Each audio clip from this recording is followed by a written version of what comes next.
But final verdict on this game, I give it a 9 out of 10, and I'll tell you why it's not a 10 out of 10. I said when I started playing it, this was a top 10 game. Then it became a top 5 game, and this is definitely a top 3, top 5 game for me. This is right up there with me for Majora's Mask. So my grading and my breakdown is for Pink Shades because I know he was curious to hear my thoughts.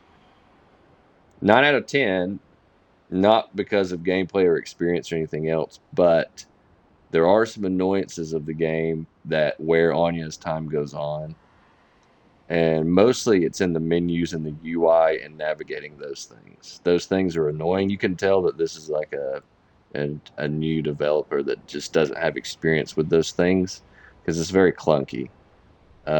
If it wasn't so difficult to get to the Pictos menu and sort through all that stuff, I would have probably played with that and used it more. But it was just annoying to mess with, and you couldn't really tell like kind of how to get to it. So that was aggravating. It was annoying.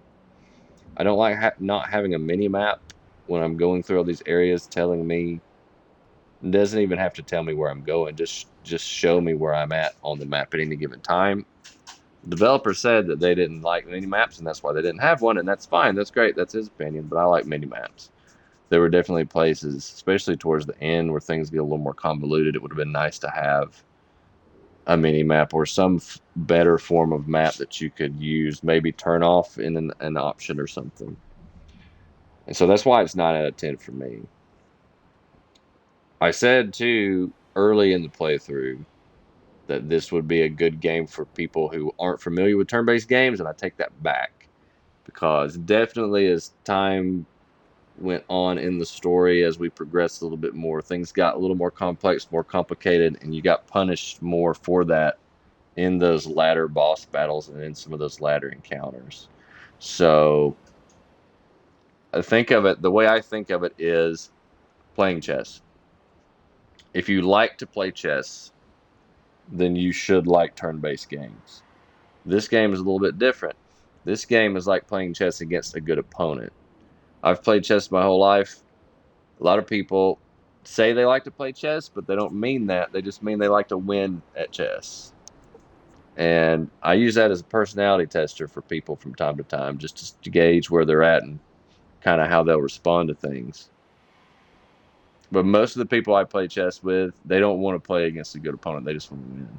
So the second you start giving them something out of the norm or challenging what they know a little bit, they kind of break down on you. So because you can know the rules of chess and you can know how the game works, but that doesn't necessarily mean that you know how to deal with something bad happening.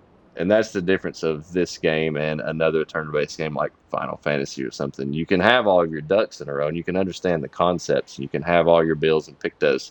Then you get slapped in the mouth in a fight, and then you have to change strategy a little bit, and you have to make adjustments. That's I think the thing that's a little unapproachable for most people, and why I wouldn't recommend it if you're not familiar with the genre.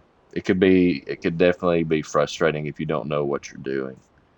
Um, that being said, it's on Game Pass. If you have Game Pass, try it out, see if you like it, whatever. Um, but if it was a first time turn-based game for me, I would probably wait for it to be on sale, that sort of thing. So that's why it's a 9 out of 10 for me. As far as gameplay, everything else, story experience, man, it was spot on. 10 out of 10. It's right up there with me with Majora's Mask. I love the darker themes Zelda story of Majora's Mask and like how the gloom and doom and how that rides with you all the way to the end and how it ends up that you find out that Majora's basically just lonely, just a little kid. Um, that's super cool, and this game follows suit, so it's definitely up there on my Mount Rushmore of games. This is a super cool game, and the fact that they are not charging a full whatever price it is of $70, $80 as the price keeps going up for new games is really cool. $50 for this game is a bargain. The content that you saw, what did we do? 10, 11 episodes, three-ish hours a piece, and we just blitzed through the story. So that plus side content, that's a lot of value there. That's definitely a lot of value. So that's my grand synopsis and my grand um,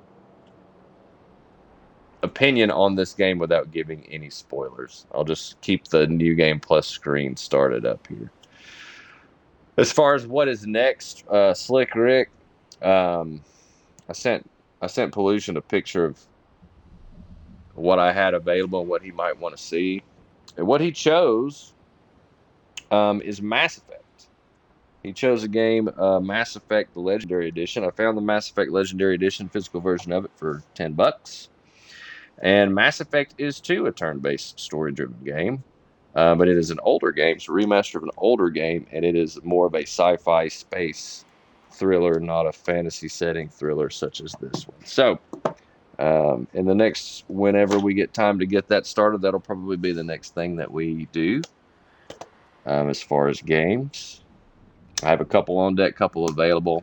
I thought about doing Oblivion next, but I've seen quite a bit on them having some console performance issues and some memory leak stuff and some problems that happen for when you play the game for an extended period of time or have an extended save, which we would obviously be doing. So I'm going to try to wait on Oblivion for a little bit to see if they're going to address that, patch that up on the console version before we commit to that.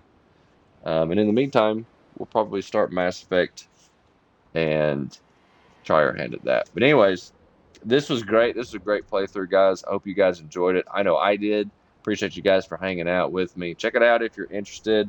If you missed any of the parts, I will be putting all the parts of the playthrough on YouTube. If you don't want to see the parts, if you want to do it for yourself and avoid spoilers, I'm going to clip my synopsis here at the end to share with Shades and whoever else is interested. So, that being said, please don't step on any down power lines. Please don't take any wooden nickels.